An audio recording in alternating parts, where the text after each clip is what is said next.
행복한 정시 기도 시간입니다. 2022년 우리 새해는 평신도 시대의 문을 열어야 됩니다. 그래야 민족이 살고 세계가 살릴 수 있습니다. 우리가 혹시 교역자가 전도를 하지 말라는 건 아니고, 교역자가 할 일은 평신도들에게 현장을 나갈 수 있도록 길을 열어줘야 되는 거고, 현장에서 진짜 영적 싸움을 싸우고 생명을 살리는 일은 평신도만이 가능하다는 거예요. 그래서 우리가 세상 중심에서 평신도 중심으로 빨리 모든 주체가 움직여야 됩니다.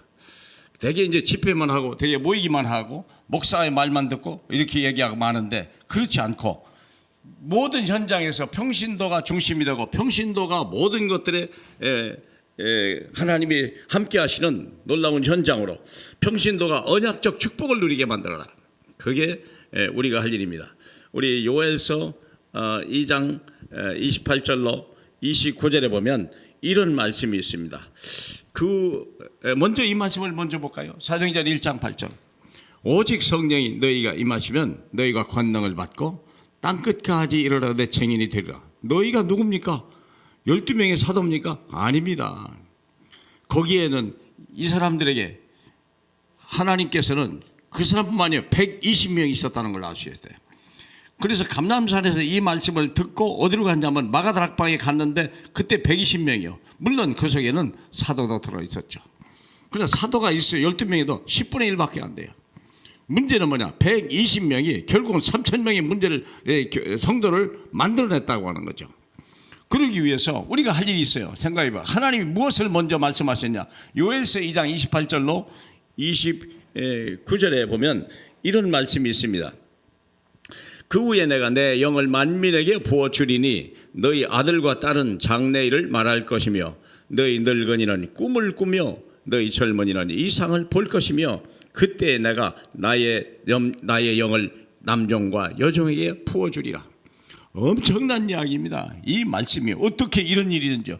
이건 하나님이 성령이 오시기 이전에 수백 년 전에 이미 요엘 선지자를 통해서 하는데, 하나님이 만민에게 했는데 그 육체에다가 생기를 불어넣겠다는 거예요.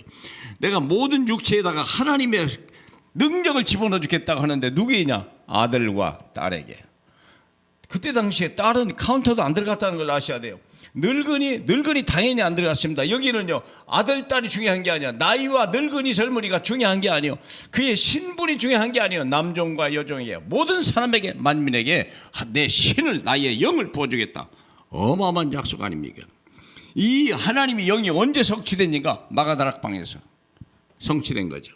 마가다락방 1장 1절로 14절 15절에 보니까 이런 말씀이 있습니다. 이들이 마음을 같이하여 오로지 기도에 힘쓰더라. 그때 모인 수가 120명이 되었더라.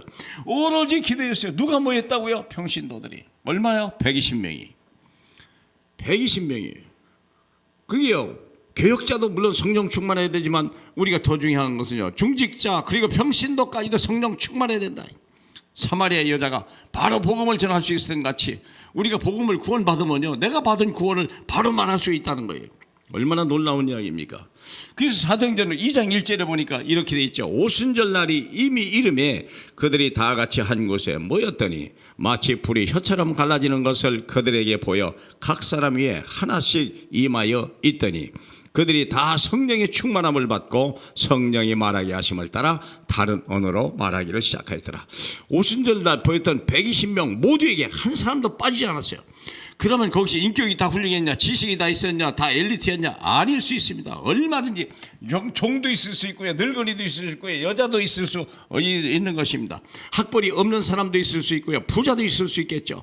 그러나 하나님은 그게 중요한 게 아니라는 거예요. 모든 사람에게, 네가 사람이냐 인간이냐, 그렇다면 내가 거기다 내 영을 부어줘서 내가 너로 이 시대를 살리는 전도자로 삼겠다 약속하신 거 아닙니까? 그 약속의 날이 성취된 거예요. 얼마나 놀라운 이 현장입니까? 그렇죠? 그래서 2장 1절에 각 사람 위에 하나씩 누가요? 하나님의 영이. 하나님의 영이 얼마나 오셨을까요? 100%. 다시 말하면 우리가 별 볼 일 없는 인생인데도 불구하고 하나님의 영이 임하면요, 완전한 자로 바뀌는 거예요.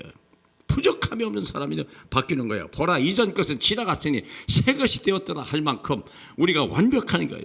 얼마나 놀라운입니까? 그리고 이들이 나가서 복음을 전하는데 신도이스가 그날에 3,000명이나 되었다. 바로 이 역사입니다. 3,000명이 없으더라도 300명이면 어떻습니까? 아니 30명은 어떻습니까? 아니 3명이면 어떻습니까? 여러분 1년에 한 명씩이 아니라 한 명씩만 전도를 해도요, 우리 세계복음화는요 10년 내 20년 안에 다 이루어집니다. 사랑하는 여러분, 하나님의 이 시대에, 평신도 시대에 문을 여시어서 우리 하나님의 기뻐 쓰시는 모든 가정 위에, 모든 심령에 모든 재앙 저주가 끝이 나고 복의 그늘, 아브라함의 복의 그늘 되는 그런 날, 그런 새해가 시작되길 주님의 이름으로 축복합니다. 할렐루야. 우리 하나님 아버지, 오직 성령의 충만함을 받을 수 있는 저희 모두가 되게 하소서. 언제 어디서나 문제를 만날 때 하나님, 정말 여러 가지 심각한 사건 속에서 하나님 당황하는 수많은 영혼에게 그 예수 그리스도 인생의 해답, 하나님 아버지 그 진리, 그 생명, 그 능력을 부어넣을 수 있도록 전도의 큰 문이 열리게 하옵소서. 예수님 이름으로 기도합니다. 아멘.